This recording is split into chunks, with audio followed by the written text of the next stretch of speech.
Everybody, my name is Mike Macedo. This is what I hope to be the first of a series of videos I'd like to post to YouTube regarding high-functioning autism in adulthood, preferably Asperger syndrome. I'm just going to talk a little bit about myself and kind of what I hope to accomplish with these series of videos that I'm going to hope to put up at least once a week or so. And my hope is that there's some other folks that are watching these videos on YouTube and, maybe have autism spectrum disorder, and maybe they can get some kind of clarity from maybe my experiences, and maybe they won't feel so alone as a result, and they can share their experiences. I'm just kind of hoping to get kind of a communal thing going with this. So again, my name is Mike Macedo. I'm 29 years old. I'm an '07 graduate of high school, 2012 graduate of college with a BA in psychology, and 2016 graduate with a master's in clinical social work. I currently work as an outpatient therapist for an outpatient mental health clinic in Rhode Island. I have Asperger syndrome, like I mentioned, along with obsessive compulsive disorder and ADHD. I did have a previous diagnosis of generalized anxiety disorder, and that's kind of one of the things that really kind of affects me to this day. Many people, doctors, mental health professionals, textbooks describe Asperger's as a neurological disorder that mostly impedes communication and basic social skills. But I know, and I think a lot of other people might know as well, that it's a lot more than just that. I feel that Asperger's is literally like being dropped off on a foreign continent where you don't know the language, the customs, or what's socially acceptable.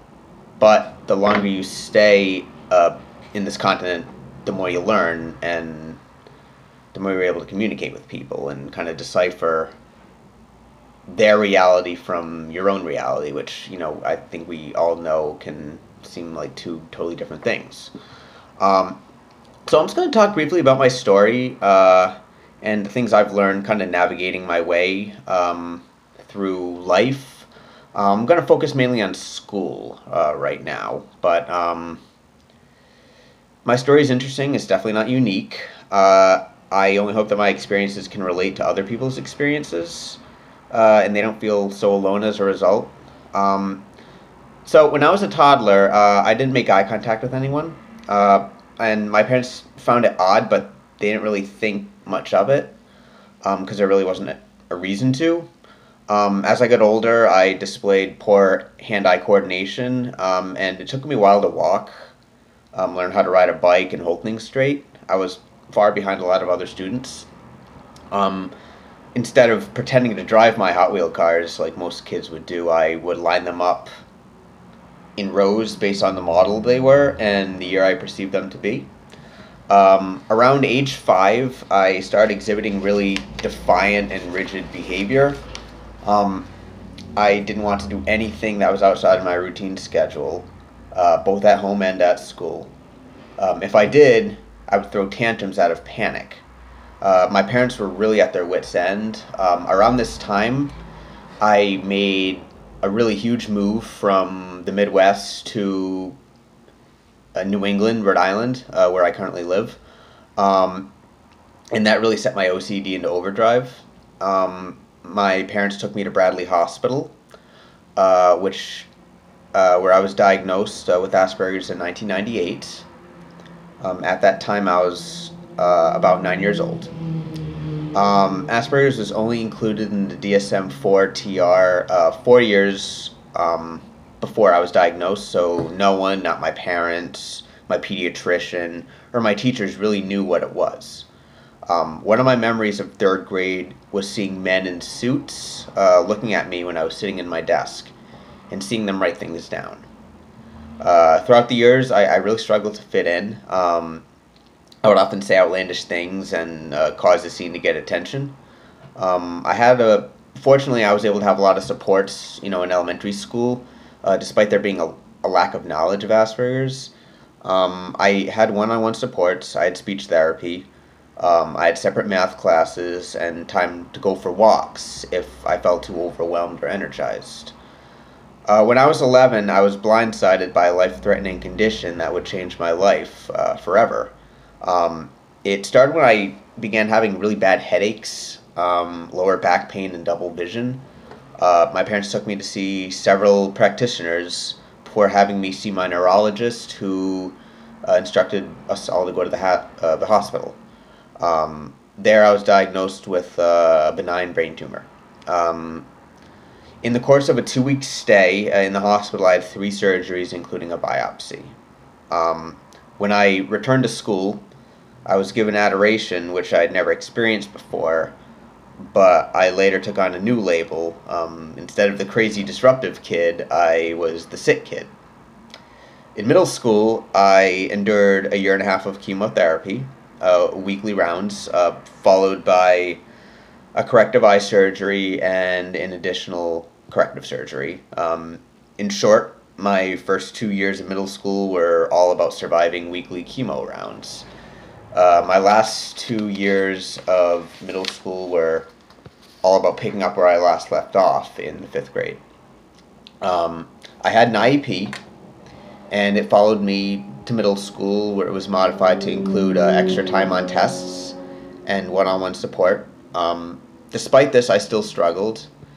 I knew I was smart, but I just kept getting C's, and I could not figure out why. I didn't help my case by being an instigator to other classmates. I wanted friends, but I really didn't know how to get them. I was bullied regularly, and I was pushed into lockers. I was really angry at this time. I couldn't connect with my parents, and I developed unhealthy habits such as cutting and other forms of self-harm because I truly hated myself. In the last week or so of 8th grade, I heard over the intercom sign-ups for high school cross-country. I had always wanted to do a sport because I knew it would help me to get friends and be popular, despite having little to no experience in sports. I didn't know what cross-country even was, but I never ran a day in my life. But I signed up, I didn't tell my parents, and that summer I started jogging in skateboard shoes. The following fall, I was one of the slowest kids on the team, but I suddenly had a new identity, and I felt like I was the fastest kid in the world despite not making varsity. Over the years, I worked hard at it, and I found success. I became a team co-captain. I broke a school record in the 5K. I developed a reputation at my school for being a successful athlete, which I had always dreamed about. But a major piece to realizing my dreams was still missing: being a successful student. No matter how hard I tried, I would mostly get B's and C's. I associated grades with intelligence. Therefore, I felt inferior, and my confidence as a student was low. I think that the statement that sums up my identity as a student came from a resource teacher, actually, who had me in his office as he was calling another teacher regarding me. He said, "Mike Macedo, great runner, pretty good student." Pretty good. So that, I remember thinking at that time, is that really all I am? Just pretty good? And I also remember thinking, does anyone know me as anything else but, a runner? Only a couple years before that, I was just known as an instigator and a troublemaker. And a kid who didn't know how to talk to people. This was in my junior year when I already felt that my grades did not reflect the effort I put in. Once senior year came along, I just stopped trying. I didn't care anymore. It seemed that no matter how hard I try, something illogical or beyond my control would make me get C's on papers and tests. It didn't help that I still struggled to fit in. I didn't know how to start small talk with anyone. I didn't know how to stop talking about what interested me, and I didn't know how to make plans with friends outside of class. I didn't go to either of my proms because I couldn't get a date and I had little to no confidence. In high school, my IEP was modified to include extended time on tests and use of a word processor.